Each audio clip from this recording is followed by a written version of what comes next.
Cuando entré no había revenue, cuando me fui estábamos en 200 millones de revenue y mi equipo de marketing eran 85, 90 personas. Si el proyecto es malo, es porque yo no trabajé lo suficiente para cambiarme de proyecto. No lo había decidido del todo hasta que mi ex me cortó. Tengo el contrarian view de que para hacer growth es más importante ser creativo y tener taste que ser bueno en data.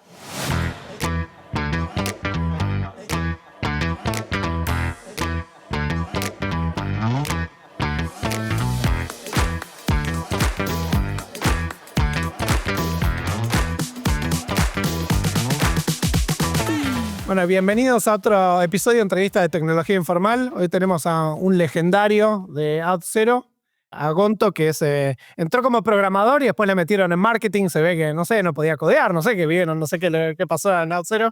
Nos contará un poco de la historia. Y bueno, yo lo sigo hace bastante tiempo en Twitter, sé quién es. En realidad me impresiona mucho porque él armó una agencia, una consultoría por su propia cuenta, trabajando en marketing. Yo hice en talento y a él le fue mucho mejor que a mí y yo tenía muchas preguntas para hacerle, así que en realidad esto es una conversación para mí. La audiencia está secundaria en esto. Pero bueno, tenía muchas ganas de charlar de growth, de marketing, de tu experiencia de startups, así que bueno, te paso el micrófono para que te hagas una intro. Muchas gracias por invitar y primero que nada, perdón por hostiarte por un montón de tiempo, porque en realidad él no lo dice porque es bueno, pero él me habló de hacer esto hace creo un año, lo hostié primero, después le dije que íbamos a hacer, no estaba en mi calendar, no lo hicimos y finalmente estamos acá, con lo cual parezco la diva que no quería, pero bueno, finalmente aparecí y estoy. Me llamo Martín Gontonica, pero todos me dicen Gonto. Como bien dijiste vos, yo trabajé muchos años de programador, yo estudié ingeniería en sistemas CUTN, trabajé de programador durante 10 años.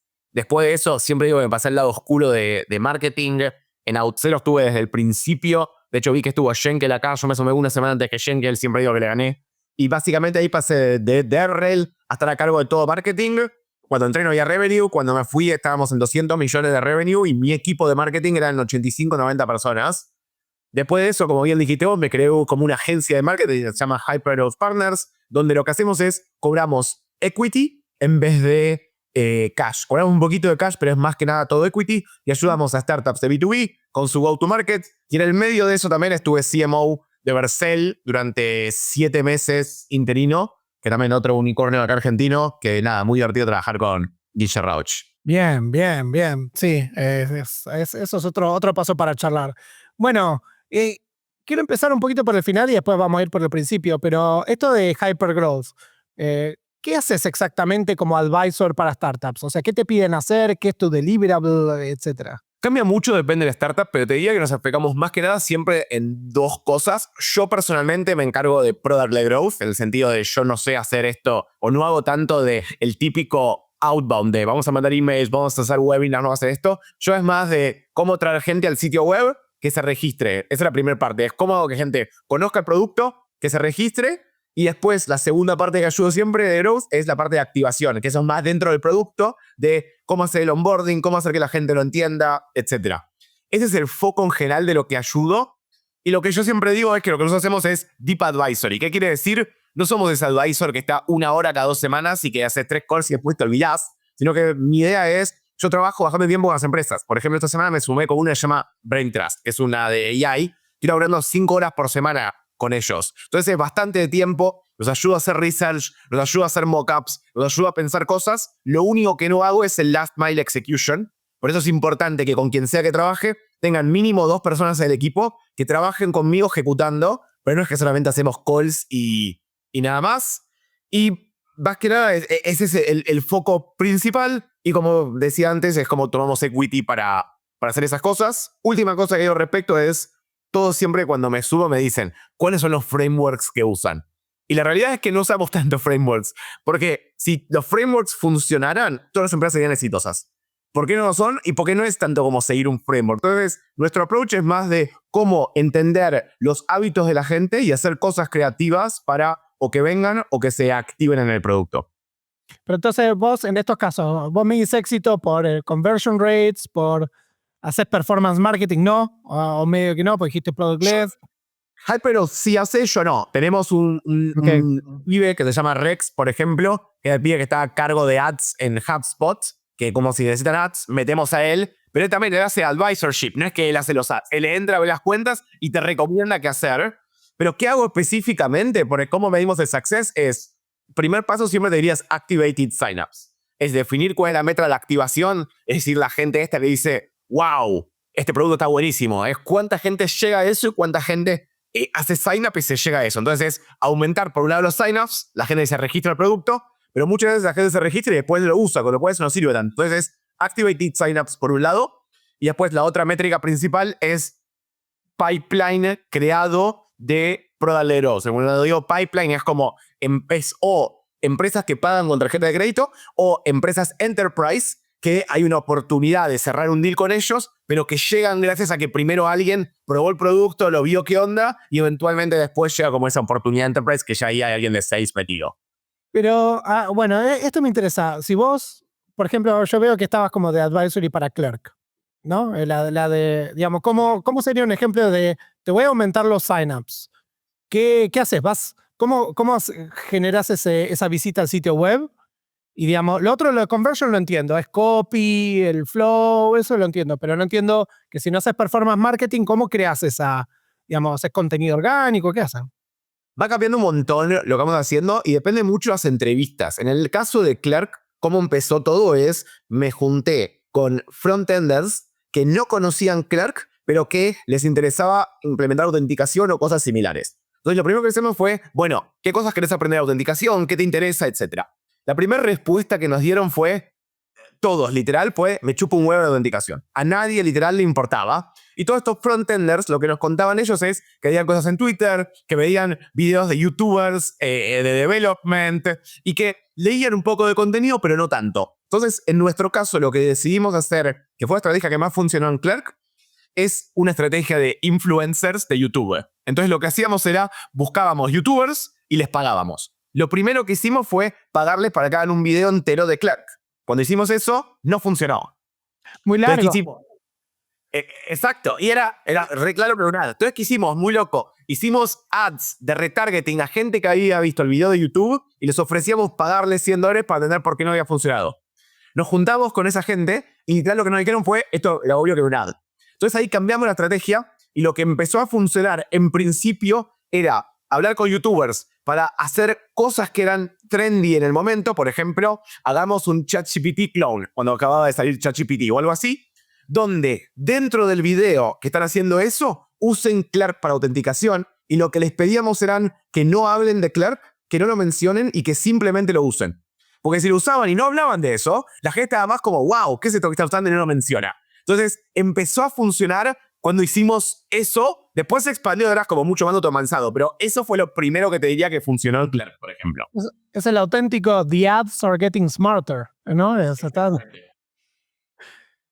Vos sabés que justo hoy grabé el episodio marketing para el podcast, que es un monólogo, y hablo de esto, de probar canales y encontrar a la audiencia y pegarles en el momento que lo necesitas. Esto es un excelente ejemplo. Es el tipo que dice, ¿cómo hago esto? Y lo muestra ahí. Ahora lo necesito. Es como lo necesito ahora. Es el momento de... Es exactamente...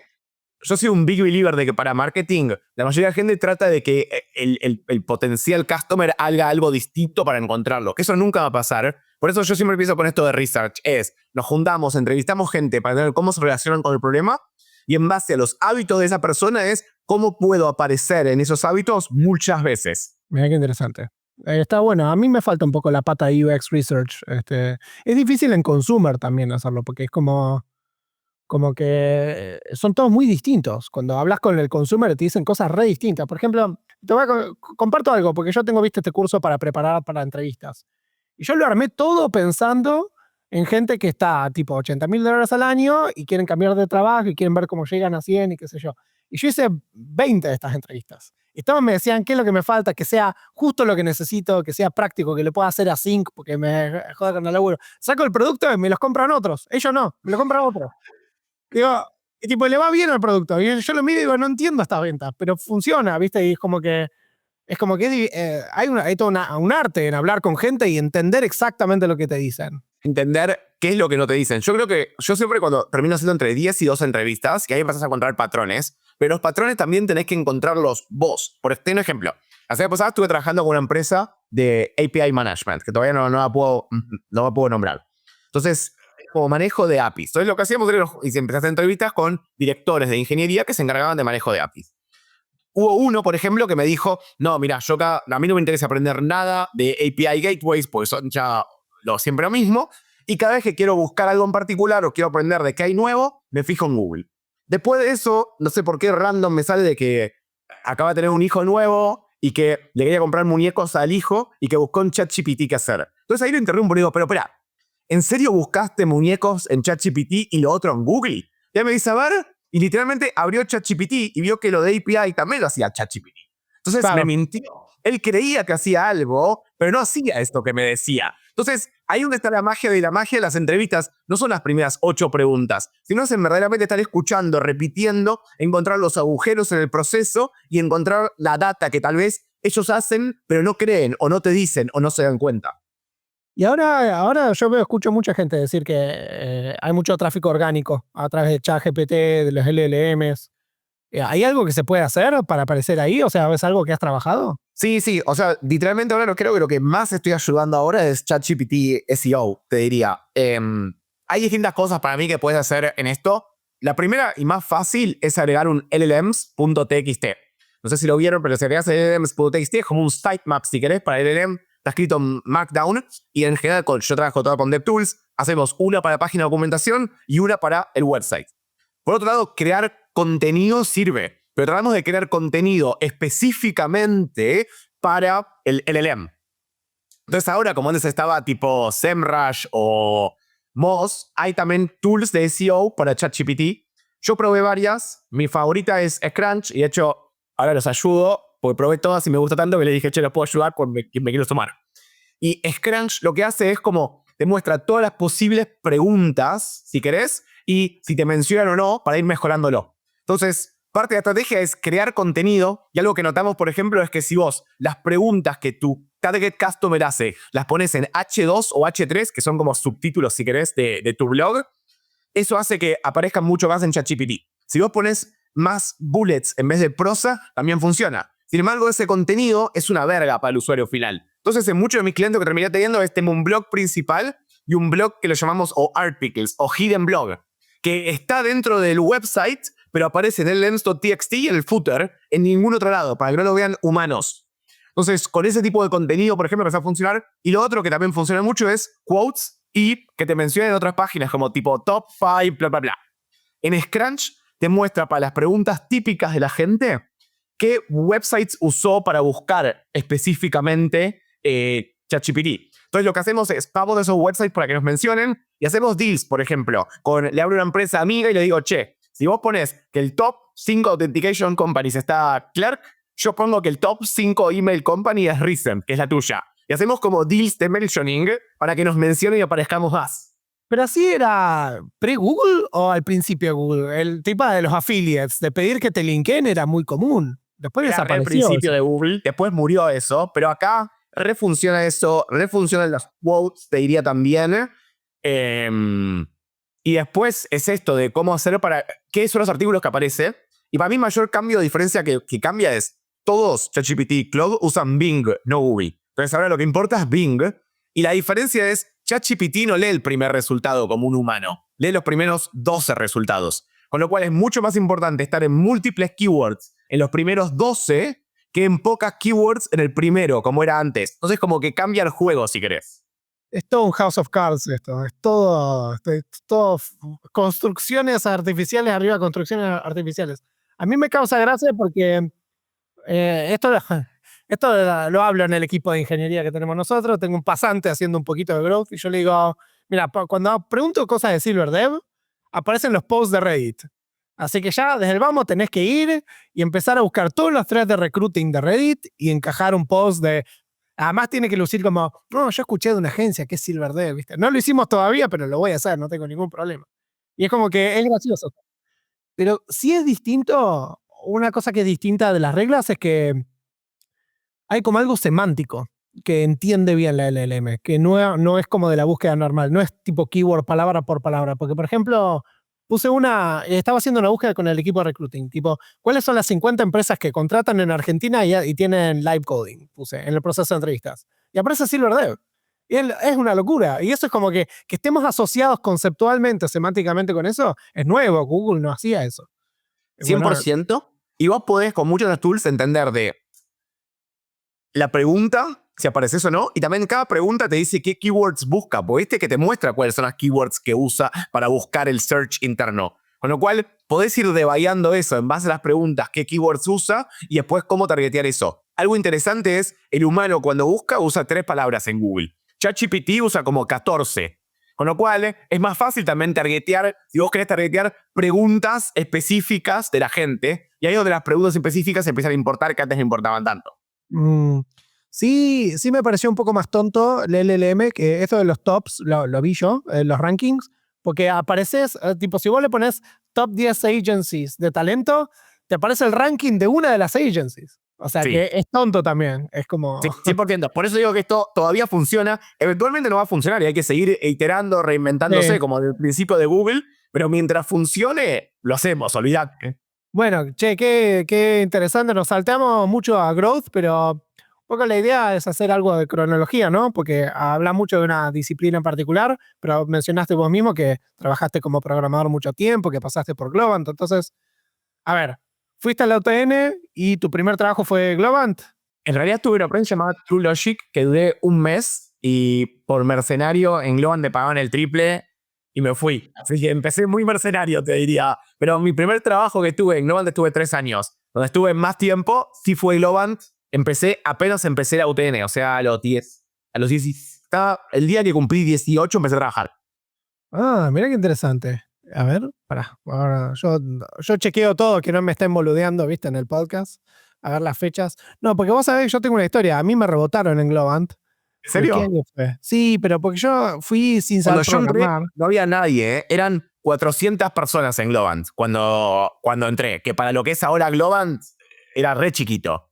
Bueno, más o menos en esa época. Porque vos fuiste de la época que hacían el test tipo de Google, del aviso del diario y todo eso. Claro, Sí. yo pasé el aviso del diario. Ahí te digo, yo que me egresé de la Facu, terminé en 2011, 2007 fue esto, 2007.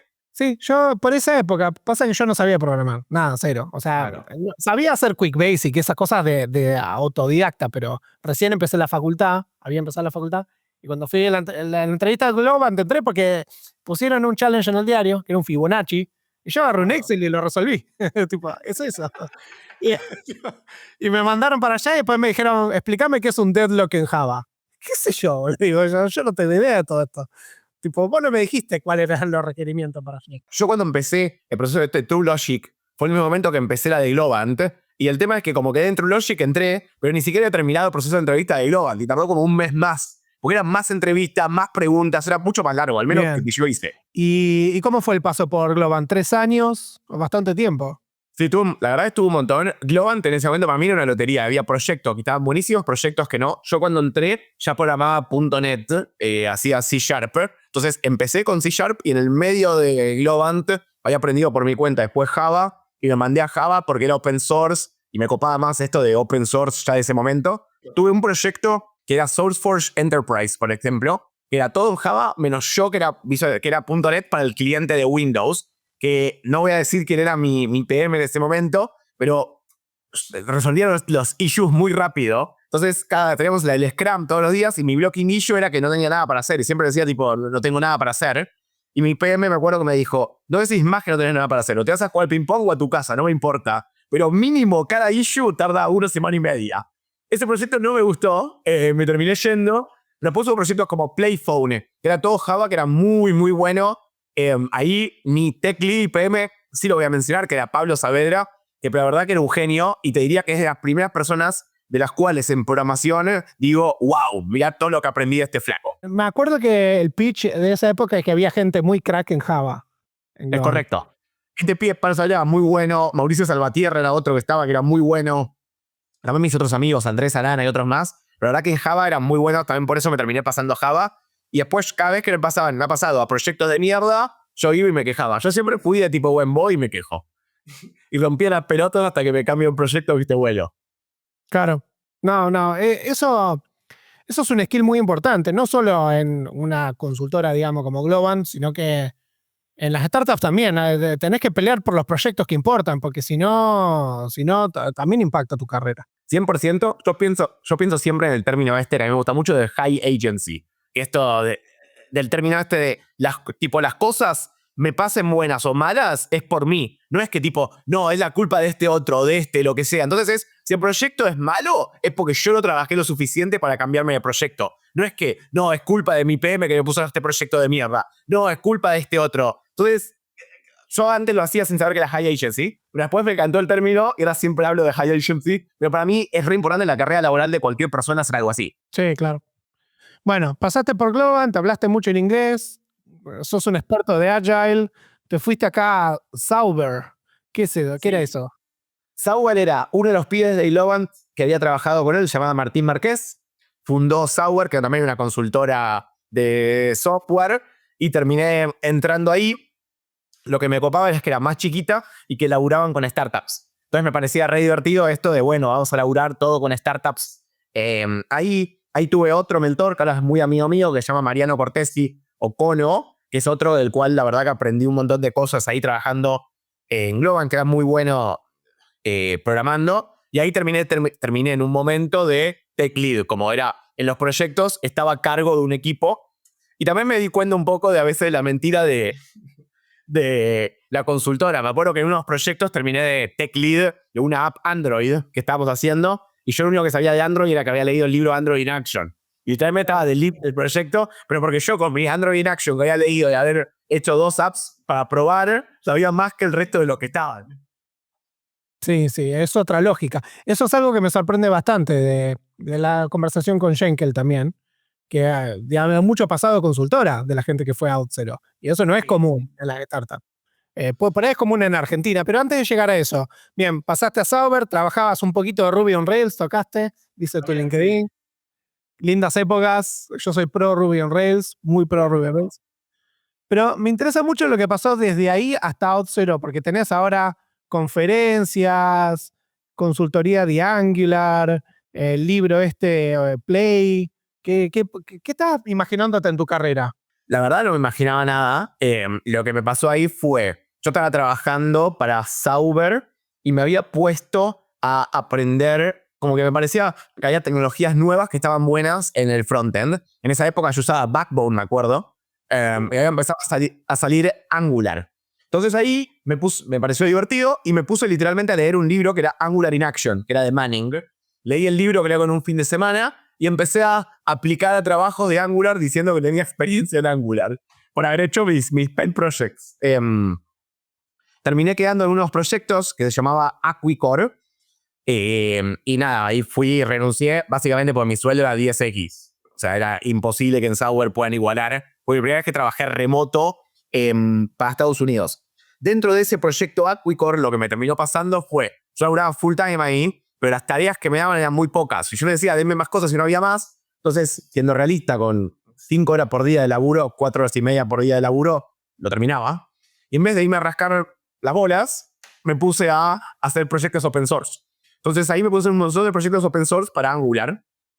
Uno de los proyectos que hice se llamaba REST Angular, y ese proyecto la pegó, en el sentido de que fue el proyecto era para poder llamar a APIs REST de forma más fácil. Entonces ese proyecto la pegó, se hizo súper conocido, muchos stars, muchos forks, y cuando pasó eso, empecé a dar charlas por el mundo. Y ahí me acuerdo, la primera charla que me invitaron fue Devox, en Francia, que me invitaron a dar 2 charlas. Una era de esto de Rectangular y otra de Reactive Frontend, porque me había puesto a aprender de Observables y eso.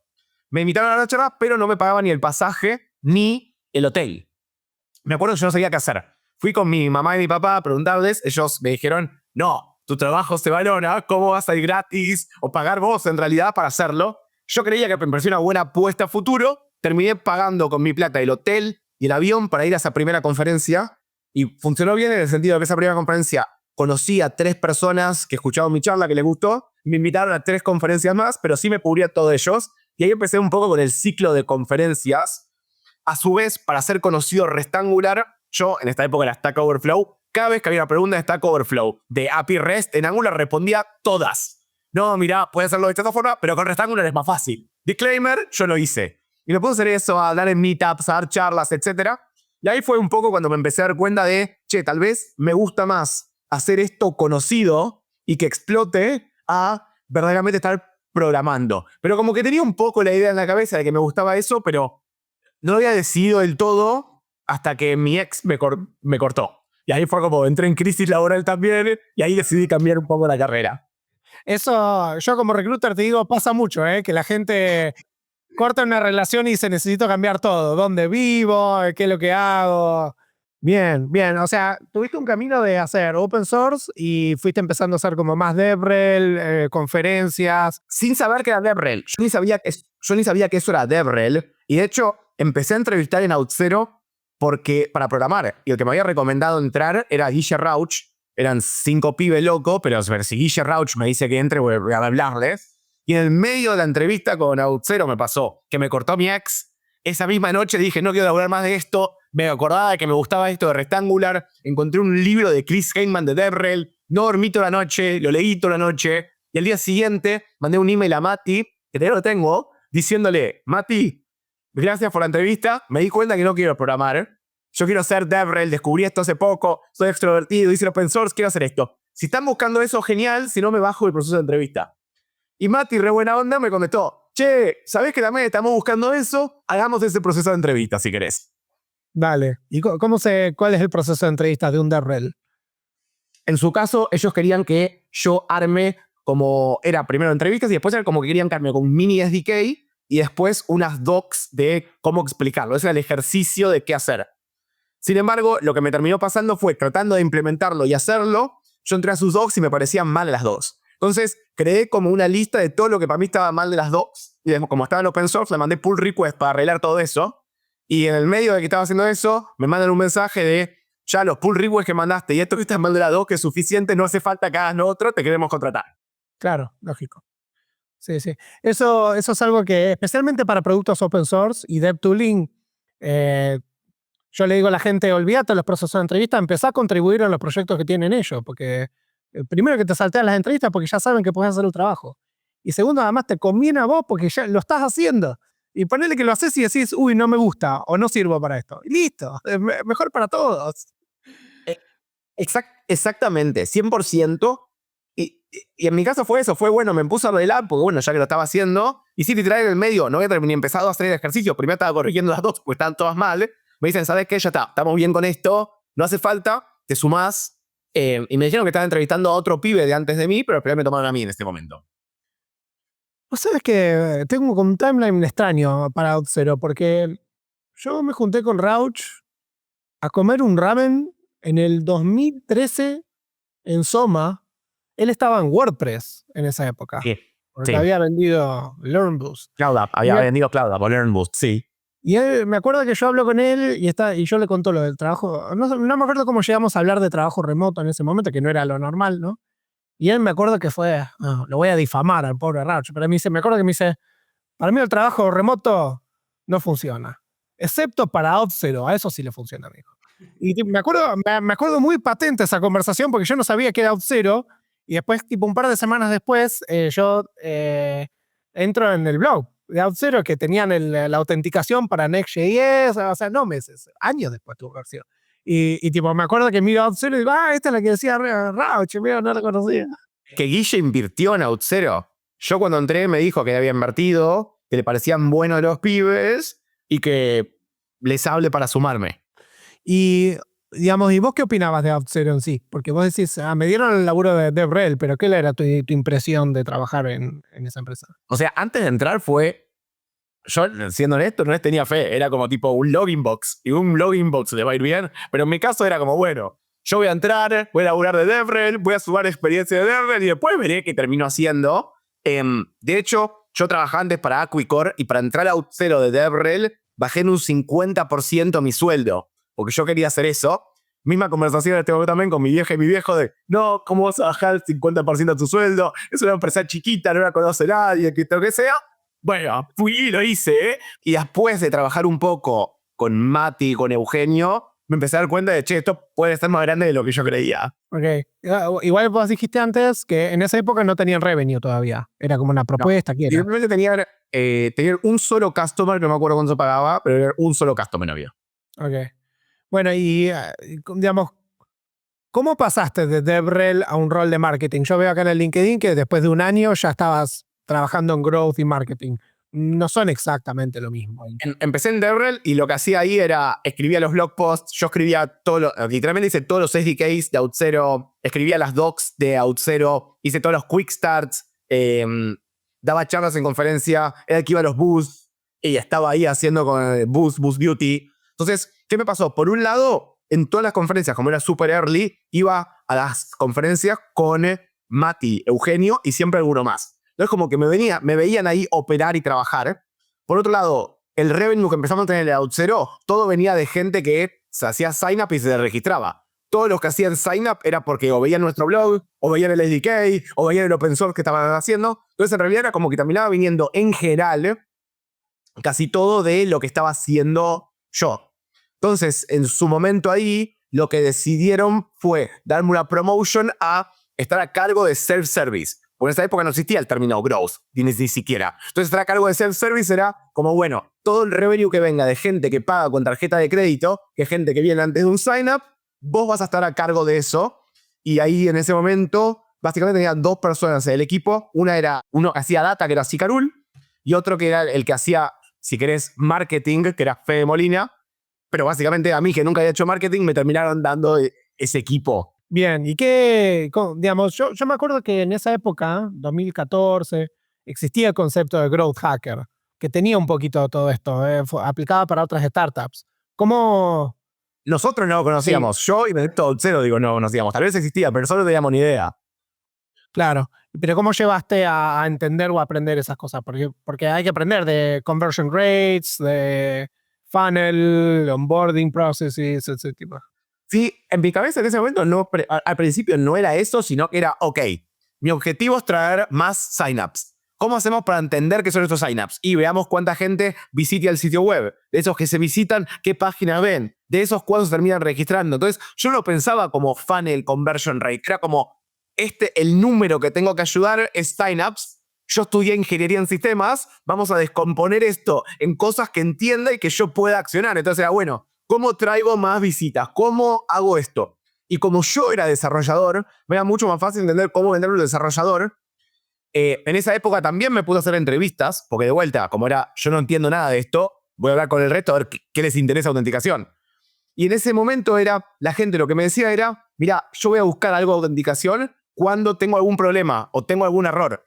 Entonces, nuestra estrategia de marketing al principio fue tratar de implementar en Angular, en React, etcétera, autenticación, y cada vez que haya un error, anotamos un blog post de cómo solucionar ese error. Literal, esa era nuestra estrategia al principio. Entonces la gente venía, al principio eran cosas de OutZero, nada convertía, y después me di cuenta de, che, pero no debería ser de OutZero, debería ser de otra cosa. Entonces la hicimos como cómo arreglarlo en general, y poníamos algo que llamamos aside, que era en el medio del blog, con algo como, che, si vos ni siquiera querés hacer este problema o tenés algo más complejo, usá OutZero. Entonces, eso fue en principio lo que hacíamos de Growth, sin saber que era Growth, sin saber que era un funnel. Era más de pensamiento ingenieril y sistémico que otra cosa. The first principles. Sí. O desperate principles. ¿Cómo hago que venga? No sé, mete algo ahí. Era más desperate principles que otra cosa. A mí cuando me dieron la promotion, yo estuve viviendo 4 meses en San Francisco porque iba a meetups y estaba con Limpa, que es el CEO de Aronava, Agustín Linenberg. Y me acuerdo cuando me dio la promotion de estar días y días caminando con Limpa de estoy muerto de miedo, me dieron esto, no tengo ni puta idea de qué hacer, nunca lo hice, no sé a quién hablarle, no sé qué hacer. Y después de entrar en crisis fue esto, de desperate mode, de bueno, vamos a hablar con gente y preguntar, vamos a tratar de descomponerlo, porque otra cosa no se me ocurre. Pero yo tengo unas preguntas de acá, porque yo hice un poquito de growth también en las startups, no tanto como vos, ni en pedo, pero algo que siempre sentí que me faltó, a mí, como a pesar de que tengo un perfil ingenieril, es tener la disciplina de un data scientist para medir estas cosas. Entonces, yo siempre opero con muchos márgenes. O sea, si yo veo un A/B test y la diferencia es 3%, es como que lo ignoro completamente. Yo quiero márgenes gordos porque si no pienso, y pues no confío, ¿viste? En esas cosas. ¿Vos cómo llevaste el tema de métricas e interpretarlas? La verdad que la parte de métricas, lo que más me ayudó fue Pablo Seibelt o Sicarul, que estaba en el equipo, que era el que estaba a cargo de data, y era como el que me ayudaba a entender esto de, mirá, hay un p-value que es significativamente estadístico, etc. Con lo cual, eso por un lado seguro, que era sin eso no hubiera llegado. Después, cuando ya empecé a estar más tiempo en el rol y las cosas funcionaban, yo lo que hacía era, una vez por semana tenía el objetivo de juntarme con alguien que esté a cargo de growth o CMO en una empresa. Entonces mandaba por LinkedIn, por Twitter, y todas las semanas me juntaba con alguien y era tipo, le contaba el problema del momento a cada persona. Entonces también me tiraban data de qué hacer, de qué pensar, etc. Sin embargo, yo soy más de gut feeling y creativo que datos. Yo, de hecho, tengo el contrarian view de que para hacer growth es más importante ser creativo y tener taste que ser bueno en data. Porque ser bueno en data te puede ayudar a ver si algo que vos haces, un experimento que haces, funciona o no funciona. Pero muchos te dicen, no, si vos ves la data te va a dar las ideas. Y las ideas no vienen de la data. Las ideas vienen de hablar con gente, de ver qué está pasando, ver recordings en el website, etc. Con lo cual, para mí, mucho más importante la parte cualitativa y creatividad que datos. Lo de datos lo aprendés o buscas a alguien como yo tenía en Sicarul que te ayude. Sí, yo justo me había notado acá de una de las preguntas que te iba a hacer, pero ya la contestaste, pero la comparto, que es esta idea de Google contra Apple, ¿no? Este ejemplo de que Google hace A/B testing del color de las cosas y la gente de Apple diciendo, a mí no se me ocurriría hacer un A/B test del color de las cosas. Es primero cuál es el producto que quiero que se haga, ¿no? Y como que tener un poquito más de ese lado. Yo también soy más de ese lado porque también me gusta otro quote de Jeff Bezos, que es que, ¿viste? Cuando la data contradice a la anécdota tiene razón, ¿viste? Si viene un usuario y te dice, no, traté de usar AppZero acá el login, no me anduvo, fue una garcha, yo no miro los datos. Yo voy y trato de reproducirlo y corregir eso, nada más. Y por eso para mí, al revés, yo como no soy, a pesar de ser ingeniero, como no soy tan data focused, es forzarme a ver la data, entenderla y usarla. Y yo creo que hay un espacio para todo. Esto de cambiar los colores, probar los colores, para mí tiene sentido eventualmente. Entonces para mí es, la primera idea, tipo big swings o que voy a probar, es más creatividad, usar cosas, etc. Una vez que tengo algo que más o menos funciona, ahí sí lo puedo tirar y mejorar un poquitito más, pero porque yo pienso más en bets. Para mí growth es como apostar. Entonces cada quarter yo tengo apuestas que voy a hacer. Entonces tengo big bets, medium bets y small bets. Entonces, ¿cuál es la idea? Mis apuestas chiquititas, que tal vez es más probable que alguna eventualmente funcione, como cambiar un texto, cambiar un color, etc. Todo eso las hago hasta encontrar una big bet que funcione y que cambie un montón. Pero como tal vez tardo un tiempo, tardo 6 meses en encontrar una big bet que funcione, necesito en el mientras tanto que el cambio de color me funcione, que el cambio de una letra me funcione para ir mejorando paulatinamente con algo hasta encontrar aunque sea algo que me haga el big shot. Y así todo el tiempo. Por eso para mí siempre es importante en un equipo de growth en no hacer solamente los cambios de colores o solamente los big bets, sino planear el quarter en bets. ¿Y cómo sabes que algo es un big bet o un small bet? ¿Es por el input? ¿Cuánto te cuesta saberlo? Porque uno de los problemas de marketing es que es un multiplicador. Entonces es como difícil evaluar cuál es el que me va a dar el mejor multiplicador. ¿Cómo priorizas o cómo evaluas estas cosas? Para mí big bet es o plata o tiempo. Si algo me va a llevar mucha plata y mucho tiempo, es un big bet. Si algo me va a llevar o mucha plata o mucho tiempo, es más un medium bet. Si algo me lleva poca plata y poco tiempo, es un small bet. Ok, medida en base al input, es cuánto tenés que poner para ver los resultados. Pero después como, digamos, vas a tener big bets que son, por ahí, digamos, vos estimás, este puede tener este nivel de impacto, o sos bien agnóstico en decir, no sé, para mí más o menos todo lo mismo. Porque si no, yo haría todos los small bets primero, ¿no? Nosotros sí medimos el impacto en el sentido de cuánto creo que va a mejorar y en qué paso del funnel es.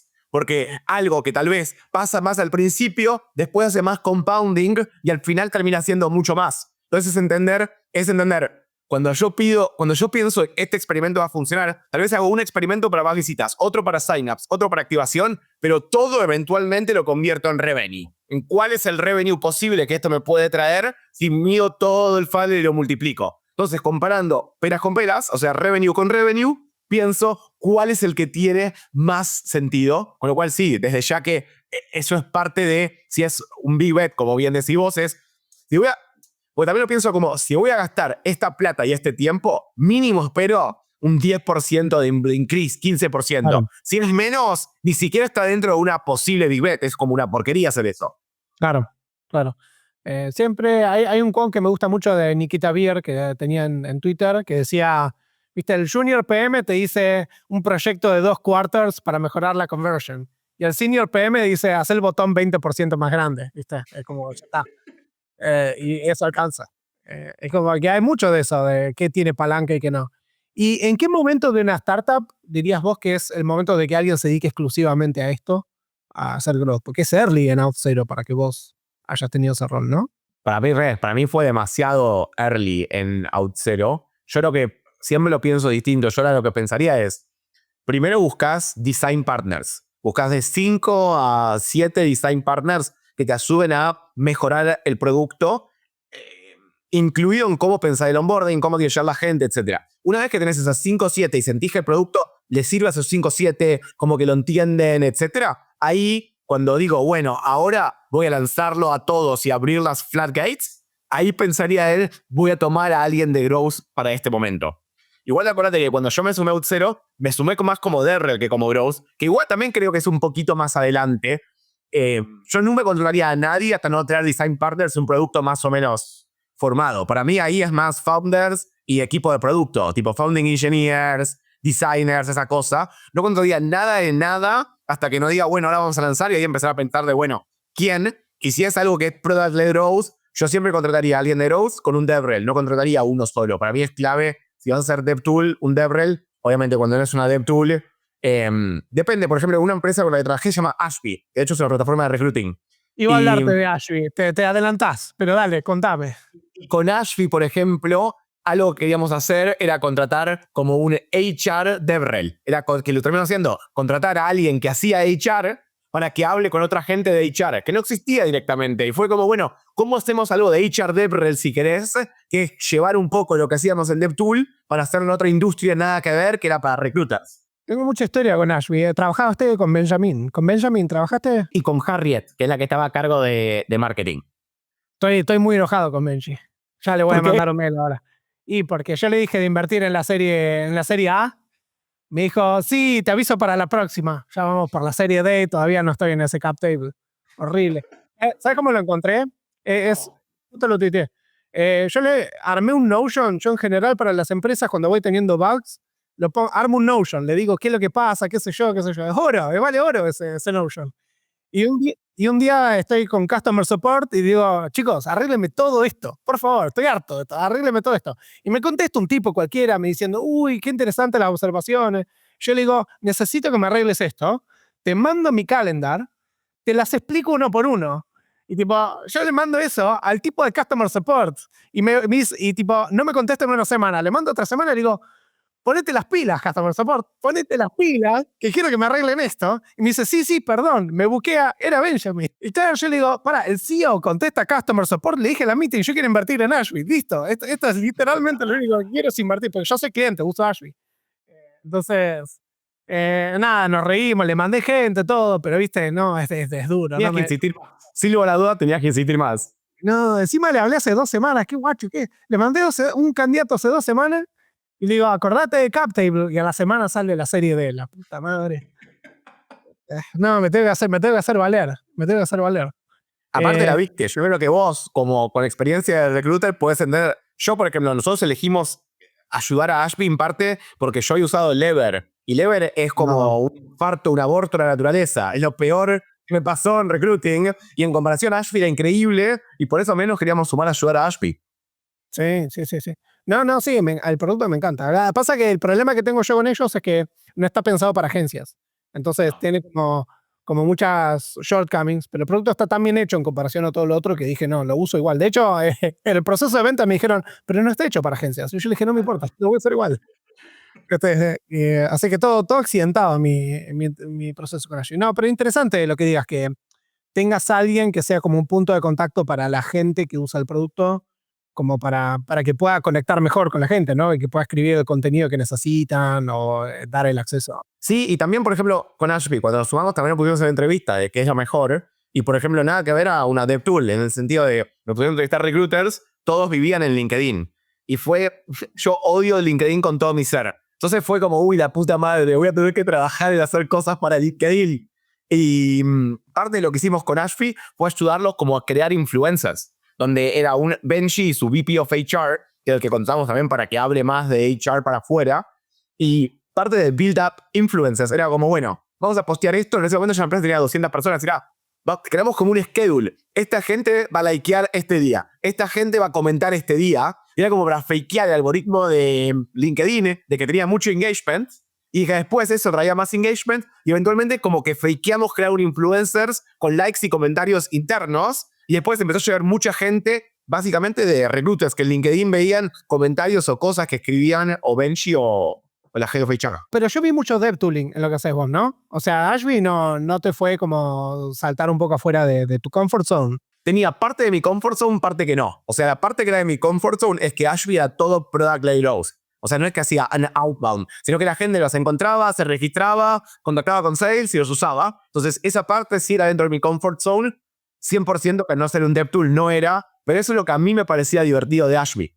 De que tipo no tenía ni puta idea. Y era como, bueno, tener que meternos en eso y me parecía divertido. Claro. Bueno, lo raro para mí es que tanto Ashby como Lever y creo, no sé si Greenhouse, son todas YC. Es como que se están iterando, se están comiendo entre ellas. Es una cosa medio extraña. ¿Lever sigue viva? ¿Hay alguien que usa Lever todavía o ya está? A mí me toca un montón. ¿Sí? Yo lo odiaba. En Auxero teníamos Lever y me acuerdo que a mí me retaban todo el tiempo los de echar porque nunca ponía los comentarios de los candidatos en Lever porque lo odiaba. Y después lo que terminé haciendo era que le mandaba los comentarios a mi secretaria y ella subía todo el Lever porque yo no quería interactuar de ninguna forma con esa plataforma. ¿Viste? ¿Por qué no subiste los comentarios a Lever? Hice compromisos ideológicos que me prohíben usar la plataforma. Literal. Yo no puedo. Bueno, pero igual nos saltamos un poquito porque yo veo que en OutZero empezaste a hacer mucho growth, se ve que empezó a funcionar, chapeas ahí, empezó a hacer mucho revenue y después saltaste como a VP of Product. Entonces, ¿cómo se relacionaba eso? O sea, vos determinabas qué era lo importante para convertir. ¿Cómo fue ese...? Eso fue más de... En esa época habíamos contado como un CPO que en realidad era un consultor antes de producto, que era como consultor de jobs to be done. Y la realidad de lo que terminaba pasando es que el equipo no shipeaba nada. Entonces, a mí en OutZero me conocían como el rey de ejecución. Tipo, yo soy bueno shipeando. Es como, aunque no esté todavía terminado, algo vamos a shipear y vamos a hacer. Entonces, en esa época había pasado que hace casi un año y medio que no shipeábamos ninguna feature completa en OutZero. Y era porque había muchos contractual commitments del equipo de sales, de tipo, vendíamos algo, entonces el equipo de ingeniería terminaba haciendo ese contractual commitment medio half-ass, medio hecho mal, digamos. Estaba bien hecho, pero con feature flags, y no se lanzaba nada. Entonces ahí Eugenio, el CEO, me preguntó si por un año no me animaba a tomar el equipo de producto para hacer los que shipeen cosas, hasta que contratemos a alguien de CPO. No era un año, sino que era el tiempo suficiente hasta que contratemos a alguien.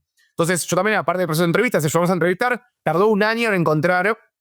Le contratamos, se llama Shiv o Shiven, que ahora es el jefe de Jen, que es el que está a cargo de todo OutZero en Okta, que la verdad es un monstruo. Shiv es lo más, a mí me parece muy, muy bueno.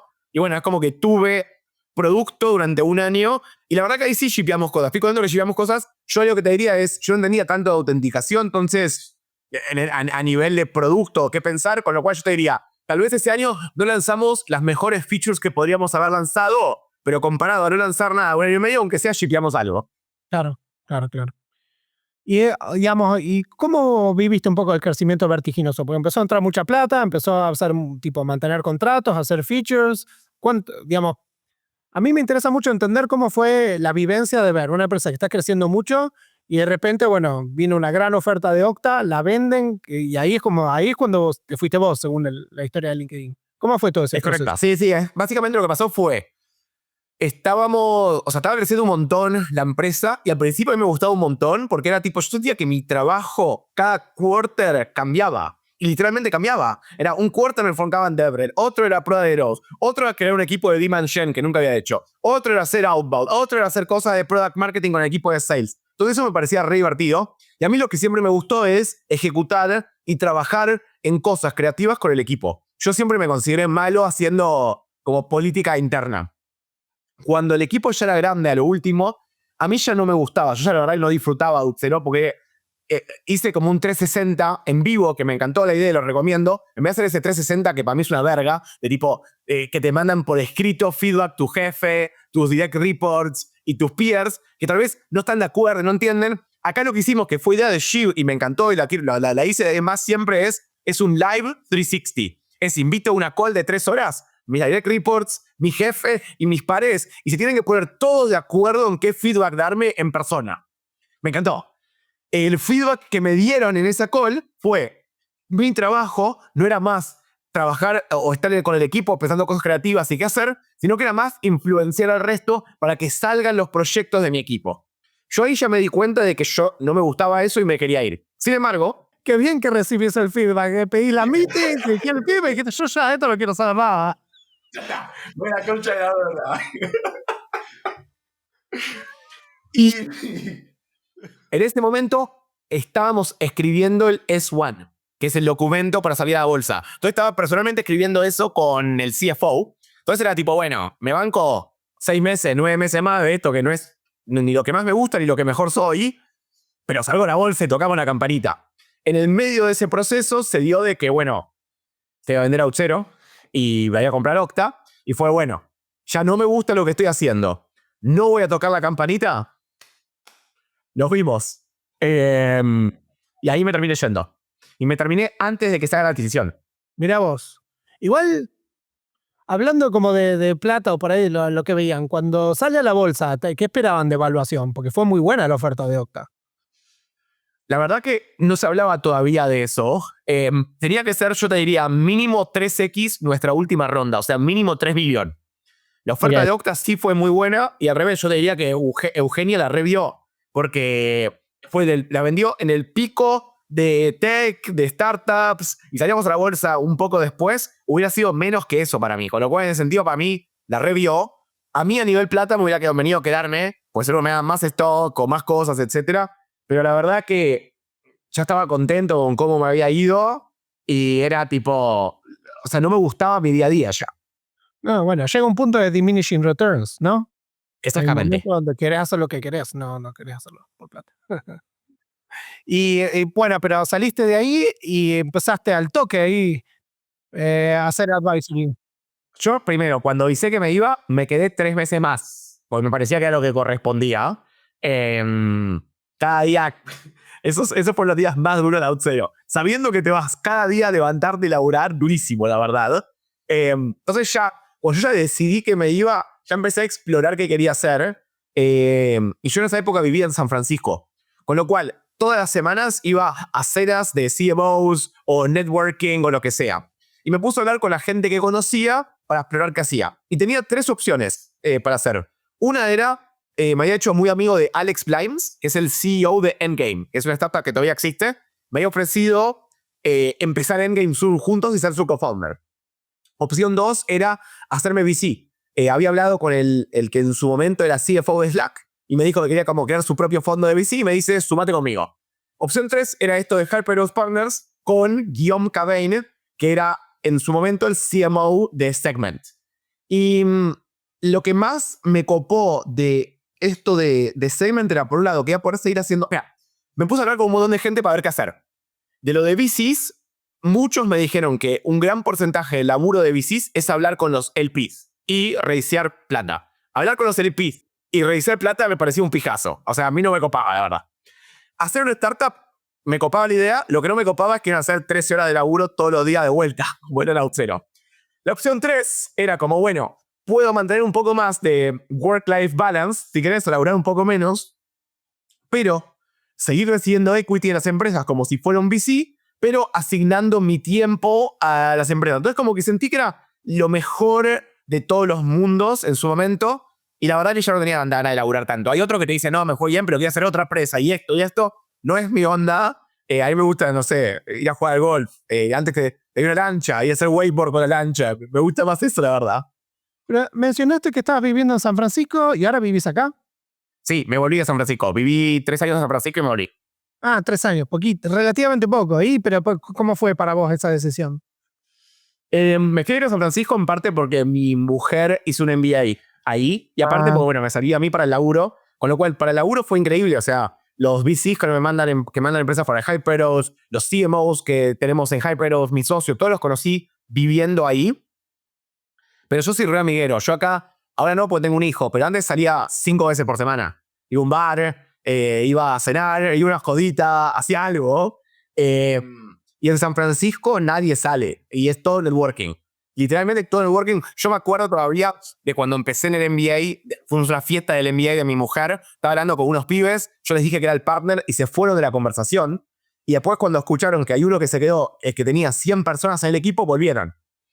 Y eso para mí es en parte lo que termina pasando, pasa en SF. Era como todo networking. Me hice amigos, mis amigos eran peruanos, mexicanos y colombianos, pero aún mis amigos latinos de ahí, como que están ahí, uno está en San Francisco para laburar. Entonces todos querían laburar y no salías, no veía a nadie. Y a lo último, literal, la verdad, lloraba semana por medio, de tipo, me quiero a mi casa. Extrañaba a mis amigos, extrañaba... Más que nada a mi familia también, pero la verdad que lo más extrañaba era a mis amigos, verlos, salir, etc. Y nada, terminé decidiendo, mi mujer se quería quedar más tiempo en San Francisco y yo le dije, más que todo, no me quedo, me quiero a la mierda. Y terminamos volviendo por eso. Mira, es difícil con un hijo también, porque ahí ya cambia el ambiente. No tenía un hijo ahí, ¿eh? Mi hijo tiene 8 meses, así que recién nació. Nada. No, yo lo cuento en el podcast, pero yo vivía en Menlo Park al final cuando estaba con Luna, y como que la gente se junta una vez cada 2 semanas, ¿viste? Y acá no es lo mismo. Acá, ¿viste? Por ahí, el corto, acá hay alguien que me llama para tomar un café, ¿viste? Es desesperante. Es desesperante. Es eso. Y también es todo un invite. Entonces la estás pasando bien y la juntada de 2 a 4. Y aunque la estés pasando bien a las 3:59, nos vimos. Y es todo aquí.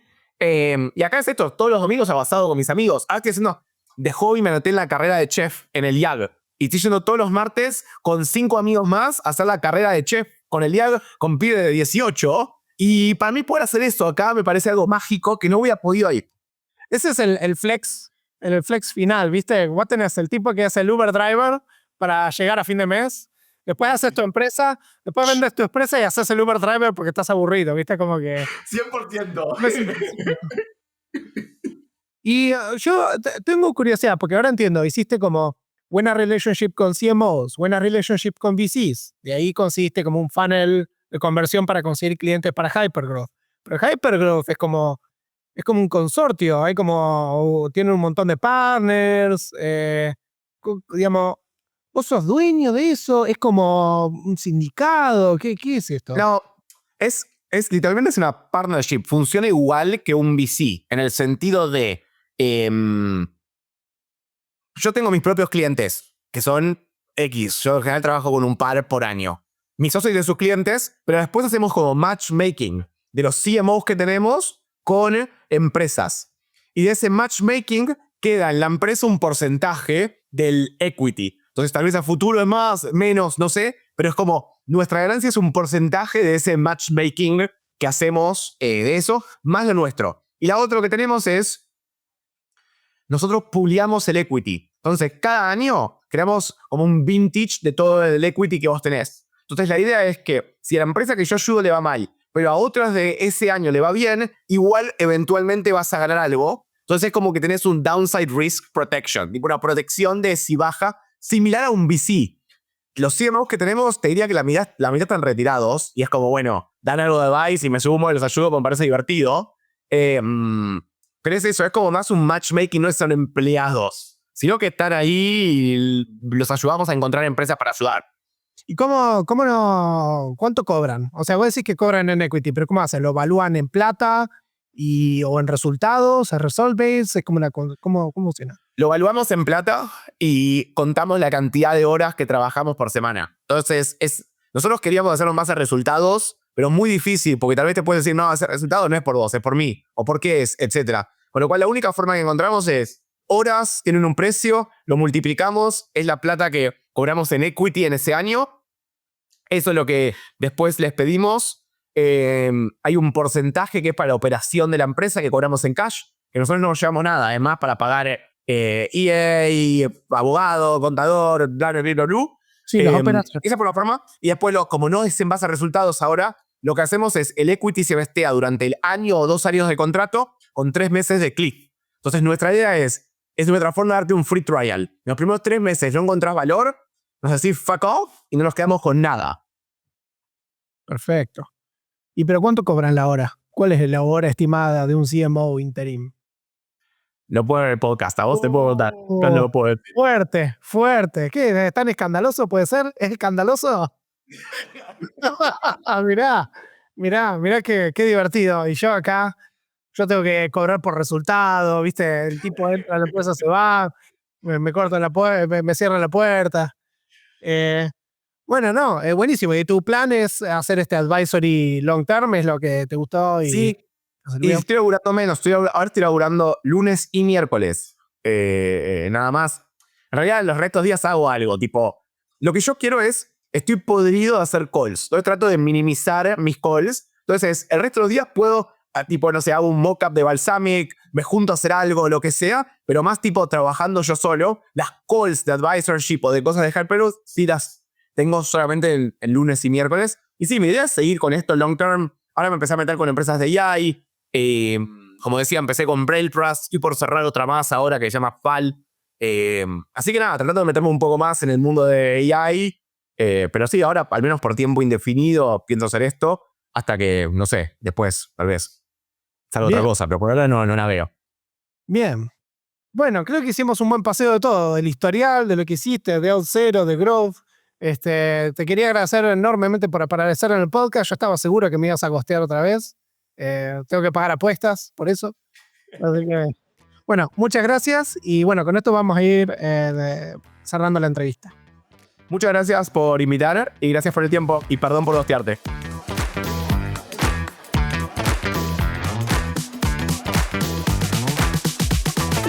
Si les gustó el podcast, denle follow para saber de los nuevos episodios y síganme en Twitter con ConanBat, con doble T.